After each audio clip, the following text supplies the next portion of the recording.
have seen the caviar culture that was going on at the top of the FAI at a time when, birthday parties, rent payments, like prawn cocktail wouldn't even get in the menu by the sounds of things, and yet the public was part financing this organisation. And I'm just wondering why it's taken so long for the powers that be to react. Yeah, just to say that when this came to light, I think it was St. Patrick's weekend, I think, of this year. Yeah. I think something along those lines. In April, 2 weeks later, Sport Ireland suspended funding to the FAI, just to say that. Yeah. Just to say also, the terms and conditions of grant aid are reviewed, and it's done in consultation with our governing bodies of sport.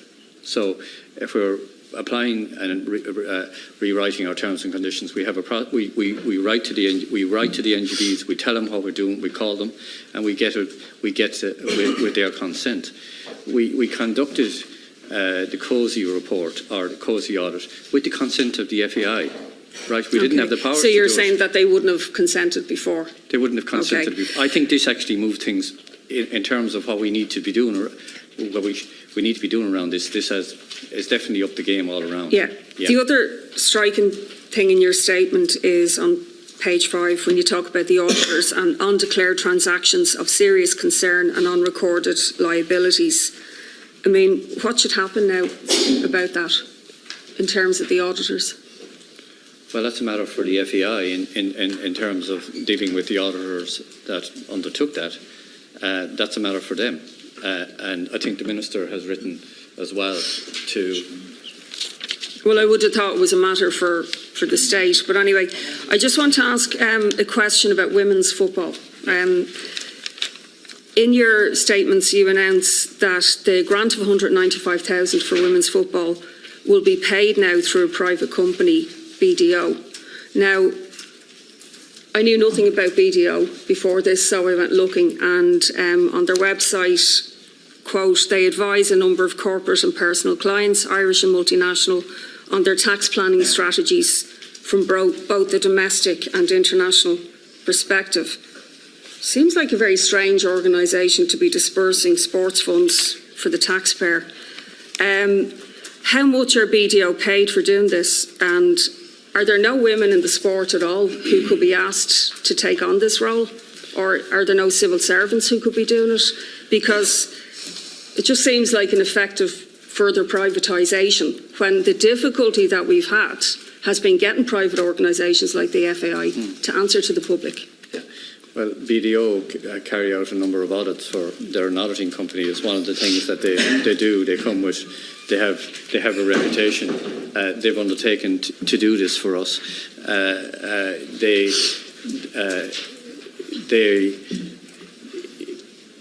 How much are they paid? That's a matter between themselves and the FAI, but it's not a substantial amount of money. I can tell you that. I don't know exactly what it is, but it's not substantial. Who's paying them for doing that? We are given the 100.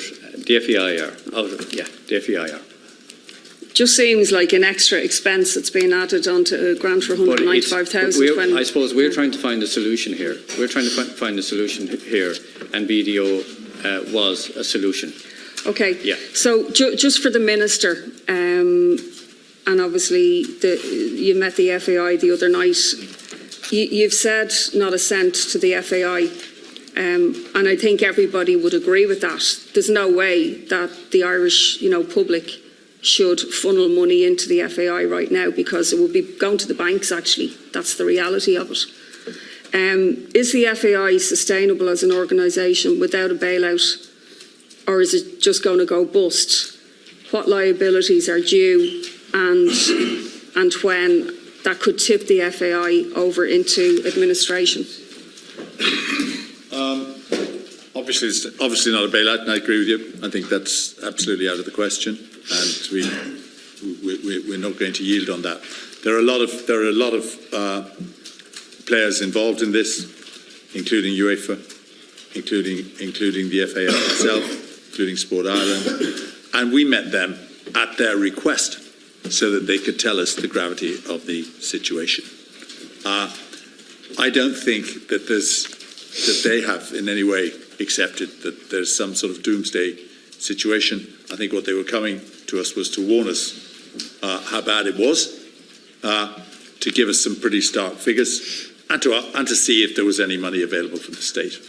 My guess is that they will now have to come up with a new plan, which may or may not be viable, but it's the bankers, on whom they're depending, and they've got to look to their banks, obviously, as well, to decide, and the bank's got to decide whether they're going to give them further extension. UEFA is also funding them at the moment, and that's where the solution will lie. But let me just say this. If the independent directors are appointed, I think that we will find there is a new atmosphere in this whole situation. The fact that they are not there at the moment, and I'm not going to say anything and point the finger at anybody, means that there is a blockage, because the appointment of the independent directors will release a dynamic which will be followed very quickly by a process to appoint an independent chief executive, and also by a process which will introduce a new independent chair. That's what we were looking I think you said that already. Yeah. So my time's obviously really limited. So I just wanted to ask you, you're kind of posing a bit lately, Minister, as a kind of a hero of Irish football, right? Yeah. Approximately 170,000 people participate in soccer every week. But yet, if you look at the funding that it gets in comparison to other sports, so just some quick examples. So football, 2.9 million, despite hundreds, almost 200,000 people playing. Greyhounds, 16 million. Whitewater rafting is getting 22 million now off the taxpayer through Dublin City Council. But the allocation to soccer has actually been quite low. And nobody is suggesting that the FAI should be allowed, carry on in their practices. But I think what people want to be assured of is that grassroots football, League of Ireland, people who are on the ground playing it every day, obesity levels, etc., that it's absolutely critical. Yeah. And so you're meeting SIPTU tonight. First of all, just to say SIPTU and the workers were whistleblowers about what was going on in the FAI for a long time. In April, I read an article where Mr. Conway came out and contradicted and said their claims were unfounded, that the company was bankrupt. So back in April, May, the workers knew the real situation with the accounts, and they were publicly cut across by leading people in the FAI. And I just want to ask you, is the state going to guarantee job security for these workers who've taken pay cuts while, their bosses were enjoying themselves? And will you guarantee that those workers' jobs will be safeguarded in the interests of providing, continued and ongoing development of the sport? And then just the last question I have to get in before my time is up. Okay. The Schoolboys Football Association of Ireland, has it accounted yet for 50,000 that it used to hire a corporate box in the Aviva Stadium? Is that public money that was given to them? Do they get public money? And that you can, give it to here, put it there, and then get it back here? And have they accounted for the purchase of a corporate box for schoolboy football? It's the most bizarre financial transaction that you could think of. First. Okay, you go. Just take the funding one. So the Youth Field Sports Programme is the funding we give to the FAI. We used to give also then, we'd have similar amounts for the RFU and for the GAA as well. But the other side of that is those organisations have relatively very large incomes as well that other national governing bodies of sport don't have. But that's not the only funding that we give to them. So, for example, in 2018, the most recent round, the soccer clubs around the country would have benefited from the Sports Capital programme to the tune of €6.5 million. And in the 2017 round, I think that figure was just over 7 million off memory as well. So that funding is hugely beneficial to the sports, and it doesn't get counted in terms of the core funding that's administered through Sport Ireland as well. And those sports, just by virtue of the size of them, would get a proportionately larger amount of the overall sports capital budget. So, they would be, we were talking about a 57 million euro allocation in the most recent round, so 6.5 million is quite considerable, about 1 in 8 euro, I think, roughly, of what is administered.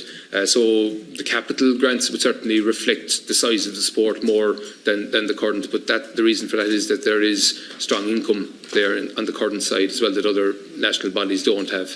And again, in 2017, that 7 million was represented about, again, roughly, I think, 1 in 8 of the funding that was given nationally through the Sports Capital Programme. But just to say on it, all of the sports get other sources of funding as well, right? Because, like, for example... And they're eligible to apply for sports capital too, but just by virtue that they wouldn't be as widespread and wouldn't be in every community the same way as the main 3 field sports probably would be. That's why the field sports tend to get more funding, and also the nature of the sports as well in terms of pitch maintenance and the requirement for... Well, for example... Just to be happy, we've 1 minute left, and then just to let people know, Padraig Craig needs to speak next. But we've also, just on funding, we've committed in the national sports policy that we launched in July of last year to double funding for sport between 2018 and 2027 and to treble high performance funding, and we're on track to do that, and that will benefit all sports. And in the last 2 budgets we've had substantial increases for sport as well, and that is reaching all the sports as well. But we have, I think it's 67 national governing bodies, and we're trying to benefit everybody, and there are sports that are less common and that are not in every community that we're also trying to give prominence to as well and trying to encourage. And again, you have sports where there aren't funding opportunities maybe that you have with some of the larger sports, and again we have to be mindful of their needs as well. Yeah, and for example, the Minister would have chair-led a grant being paid to a private rugby school of 130,000, so not many people will be benefiting from that. There is still in the reality that soccer and football, which is the most popular sport in the country, doesn't actually get the state support that many other sports do. As someone who plays both soccer and football still, and I play with my own football club all summer, I'm a passionate supporter of both sports, and certainly I feel that there is full fairness in the system of allocations for sports capital and across the boards in terms of what we're doing, and I think it reflects the popularity of the sport, but also is responsive to the needs of the communities as well. And if you look at the most recent round of sports capital, for example, it has been very, very clear to anybody who's analysed the figures that we very much try to target disadvantaged communities. So of the 57 million that was allocated recently, 19 million went to disadvantaged communities.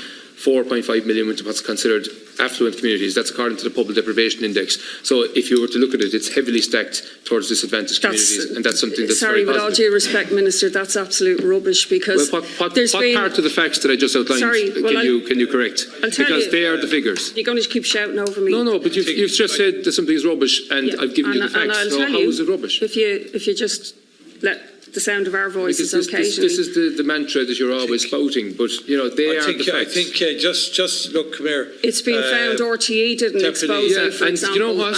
And if you look at RTE's expose, right, they didn't consider. I know, because I heard you being interviewed, Minister. Yes, exactly. Yeah. But I found and it myself. You're quoting that, a flawed expose. Okay, you like the sound of your voice. Could you just listen to one sentence here?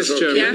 And when I was on Fingal County Council, it was well documented that more middle-class areas got more sports grants, and that's still continued to be the case. I'm just making that point without going into and derailing the whole discussion. 1 in 3 euros. We could get some of the answers to the other questions now. In the Sports Capital Programme, 1 in 3 euro this time went to disadvantaged areas. 19 million out of 57. And it's a long time since you were on Fingal County Council. Senator O'Kane. Could we just get the schoolboys' answer on the Aviva Stadium? We'll have the second round, but it's just that Senator O'Kane is on. And just to say that the Schoolboy League don't get any Sport Ireland funding, just to say that.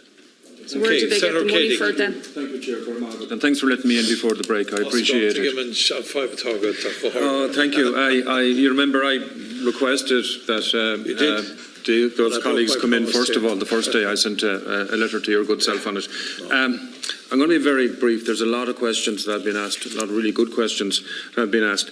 First of all, in relation to the audited accounts that Deloitte have just prepared, they're effectively saying that FAI are effectively burst.